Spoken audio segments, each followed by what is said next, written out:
আজকে সকাল সকাল উঠে ঝটপট করে বানিয়ে নিচ্ছি একটু ম্যাগি। আজকের বারটা হচ্ছে শুক্রবার, আর আজকে আমাদের বাড়ি যাওয়ার দিন। তো একটু টিফিন বানিয়ে নিয়ে যাব, সেই জন্য ভাবছি একটু ম্যাগি এখানে করে নিয়ে যাই। আমাদের ফ্লাইটের টাইম হচ্ছে বিকেল 4:45টায়, আর আমরা বেরিয়ে যাব 11:30টায়। মানে ঘর থেকে বেরোবো 11:30টায়। বাস স্ট্যান্ডে ওখানে বাস পেতে পেতে 12টা বেজে যাবে। আর তারপরে ওখানে পৌঁছে চেকিং টেকিং সমস্ত কিছু করা আছে।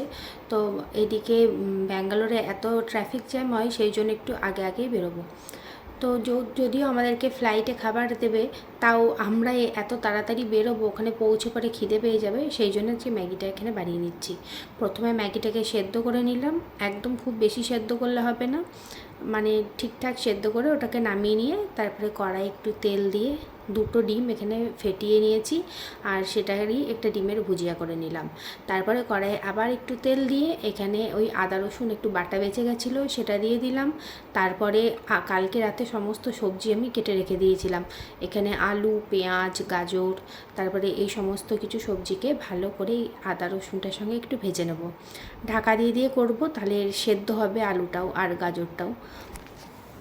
আজকের ম্যাগিটাতে আমি কোনো রকম ম্যাগি মশলার ইউজ করছি না। তো তোমরা যারা মানে বাচ্চাদেরকে খাওয়াও, তারা এটা দেখে বাচ্চাদেরকে খাওয়াতে পারো অবশ্যই। এরপরে ঢাকাটা খুলে একটু নুন দিয়ে দিলাম, আর 2 পিস সলিড চিকেন রাখা ছিল ডিপে, তো সেটাকেও একটু ছোটো ছোটো করে কেটে দিয়ে দিলাম। দিয়ে ভালো করে সমস্ত সবজির সাথে মিশিয়ে আবার এটাকে ঢাকা দিলাম ওই 3 থেকে 4 মিনিটের জন্য। 3 থেকে 4 মিনিট পর খুলে এখানে ওই আগের দিন যে কাটলেটটা বানিয়েছিলাম চিকেন কাটলেটের, তো ওই চিকেনটা বেঁচে গেছিলো, মানে কাটলেটটা বেশ অনেকটাই হয়ে গেছিলো, তো 2টো খেয়ে আরও চিকেনটা বেঁচে গেছিলো, সেটাও এর মধ্যে দিয়ে দিলাম। আর এই চিকেনের কাটলেটের চিকেনটা তো ভীষণ ফ্লেভারফুল হয়েছিল, তো সেই জন্য ম্যাগিতে দিয়ে না দারুণ টেস্টটা হয়েছে। এই চিকেনটা দিয়েও কিছুক্ষণ এটাকে নেড়ে নিয়ে আবার ঢাকা দিয়ে রেখেছিলাম ওই 4 মিনিট মতন। তারপর ঢাকা খুলে অল্প একটু টমেটো সস দিলাম, টমেটো সস দিয়ে ভালো করে আবারও এই সমস্ত সবজি আর চিকেনের সাথে মিশিয়ে নিচ্ছি। আর তারপরে এটার সঙ্গে আমি ডিমটা অ্যাড করবো। এবার ডিমের ভুজিয়াগুলো অ্যাড করে ভালো করে এটার সঙ্গে মিশিয়ে নেবো।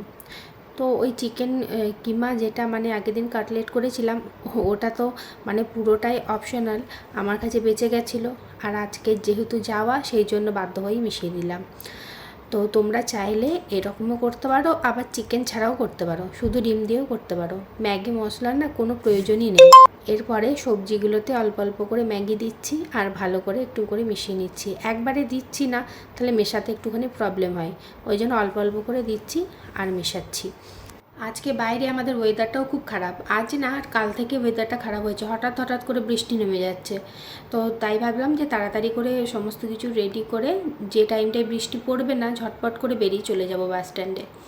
এদিকে ম্যাগিটা তো আমার প্রায় কমপ্লিটই হয়ে গেছে, প্রায় না পুরোটাই কমপ্লিট হয়ে গেছে। এবার আমি ইন্ডাকশানটা বন্ধ করে দেবো, আর এটাকে একটা টিফিন কোটোর মধ্যে ঢেলে দেবো, আর উপর থেকে ছড়িয়ে দেবো একটু কাঁচা পেঁয়াজ। পেঁয়াজটা বেঁচে গেছিলো, কী করবো, উপর থেকে দিয়ে দিলাম। কাঁচা পেঁয়াজও তো খেতে খুব ভালো লাগে ম্যাগির সাথে, সেই জন্য উপরে উপরে একটু নিয়ে নিচ্ছি। ভিডিওটা তাহলে আজকে এখানে শেষ করছি। সবাই খুব ভালো থাকবে, সুস্থ থাকবে, আর আজকের ভিডিওটা কেমন লাগলো সেটা কমেন্ট করে অবশ্যই জানাবে। আবার দেখা হবে অন্য কোনো এক নতুন ভিডিওতে।